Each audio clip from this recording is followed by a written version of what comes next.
Hello everyone, my name is Mr. Thobwe, and today I want to share my reflections on what I have learned about testing and assessment for multilingual learners. This course has been meaningful for me, not just as a teacher, but also because I learned English as a second language. I remember how hard it was in school when I did not fully understand the instruction or the language on a test. Even when I knew the answer, it was sometimes stressful.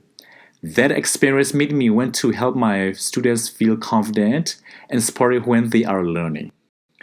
As I thought about my current students and the Sunday school students I teach, I realized that assessment is not just about grades or scores.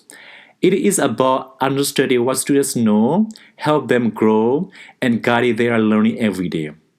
Assessment is a tool. It helps teachers see what students understand, where they might need extra support, and what strategies can help them improve. In this video, I'm going to share my key insights from each module of the course, talk about the challenge that multilingual learners face during testing, explain strategy I learned to support them, and reflect on how all of this will shape my teaching in the future. At the end, I also share my personal growth as a teacher and how my thinking about assessments has changed. I hope that by sharing my experience, you will get some ideas and encouragement for supporting multilingual learners in your own classrooms. So in Module 1, I learned that assessment can have different purpose. It can be for learning, as learning, or off learning. For example, formative assessments happen while students are still learning. It helps teachers see what they understand and figure out how to adjust lessons. Summative assessments happen at the end of a lesson or unit, and it shows what students have learned overall. I also learned about reliability, validity, and fairness. Reliability means the results are consistent if a test is repeated. Validity means the test actually measures what it is supposed to measure. And fairness is really important, especially for multilingual learners, because we want every student to have an equal chance to show what they know. When I think about my current students, I realize that even simple checks, like seeing if they understand a new word or concept, are already a kind of formative assessment. That made me see that assessment is not just a test. It's a way to guide teaching every day and support students as they learn. So in Module 2, I learned about bias and the challenge that multilingual learners face during assessments. I kept thinking about my own experience growing up in a refugee camp. Sometimes tests were hard, not because I didn't know the answer, but because I didn't fully understand the language. That made me realize how important it is to make assessment fair and clear, so every student has a real chance to show what they know. I also learned that students may need accommodation like extra times, visual, or simple instructions. This small support can make a big difference and help students show their true abilities instead of struggling because of language barriers. When I think about my current students, I try to make tasks clear and supportive so they can succeed without stress. Question for you: how can we make assessment fair and meaningful for students who are learning a new language? Module 3 really helped me understand the different types of assessments and how each one supports multilingual learners. One thing that stood out to me was the difference between formal and informal assessments. Formal assessments include things like quizzes, unit tests, or standardized tests. These are planned, graded, and follow set rules. Informal assessments are more flexible. They can be simple check-ins, watching how students work during an activity, or listening to them during group work. I like informal assessments because they show me what students can do in the moment. I also learned about norm reference and criteria reference assessments.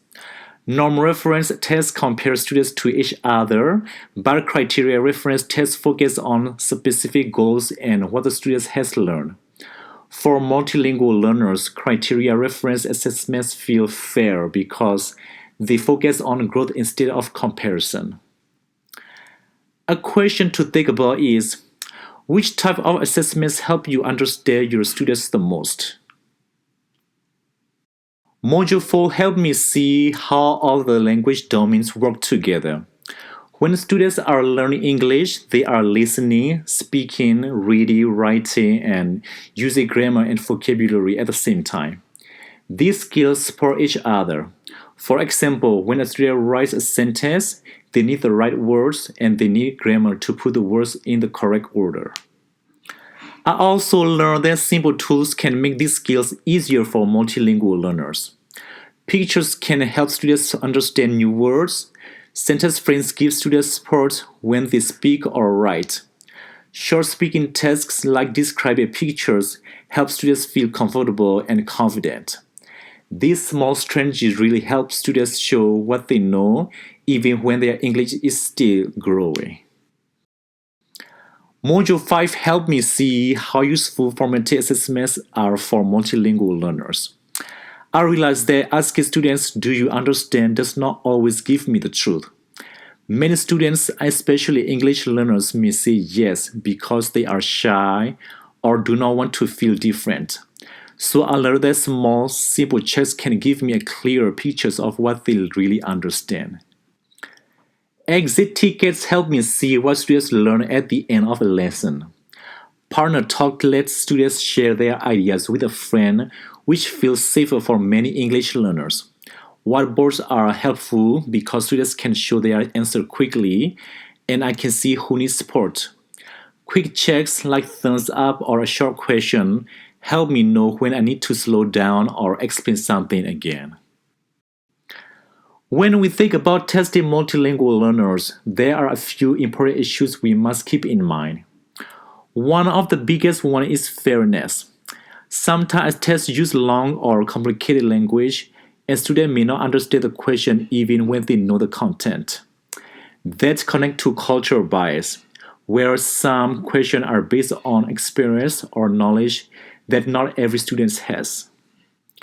We also need to think about reliability, which means the results should be consistent, and validity, which means the test should measure the skills it's supposed to measure.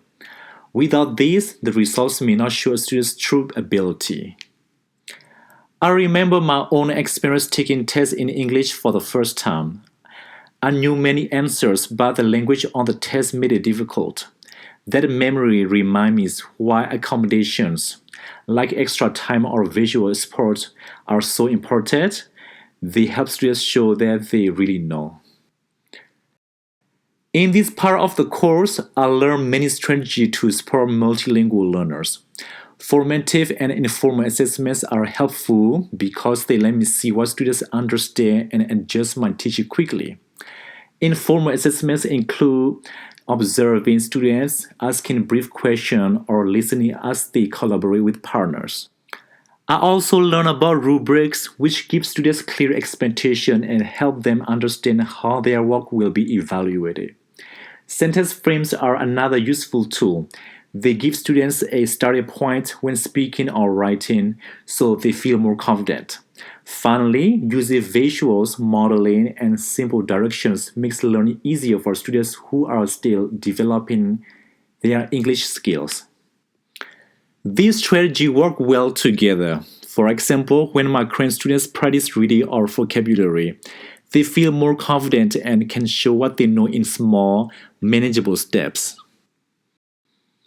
This course has really shaped how I will teach in the future.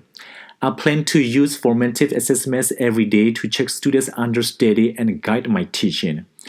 I will design tasks that match students' language levels so they can be successful and feel confident.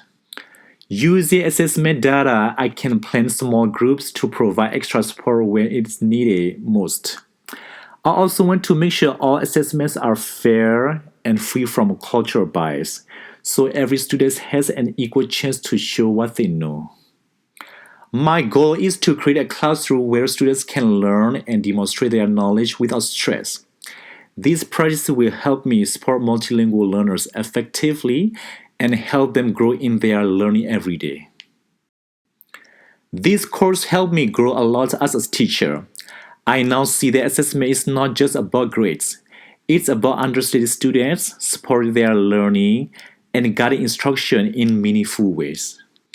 I feel more confident creating assessments, checking for understanding, and helping English learners succeed. I also have a better understanding of fairness, reliability, and bias, which will help me design assessments that truly reflect what students know. My personal goal is to give my students opportunity that I did not always have when I was learning English. I want to be an ESL teacher who cares for every student, help them grow, and create a classroom where learning is safe, meaningful, and enjoyable. This course has given me tools and strategy to make that visual a reality. Thank you so much for watching my reflection video. I hope my experience and insights have given you some ideas and encouragement for supporting multilingual learners in your own classrooms. I want to leave you with one key thought. Assessment is not just about grade or tests. It's a tool we can use to support students, understand what they know, and help them grow every day.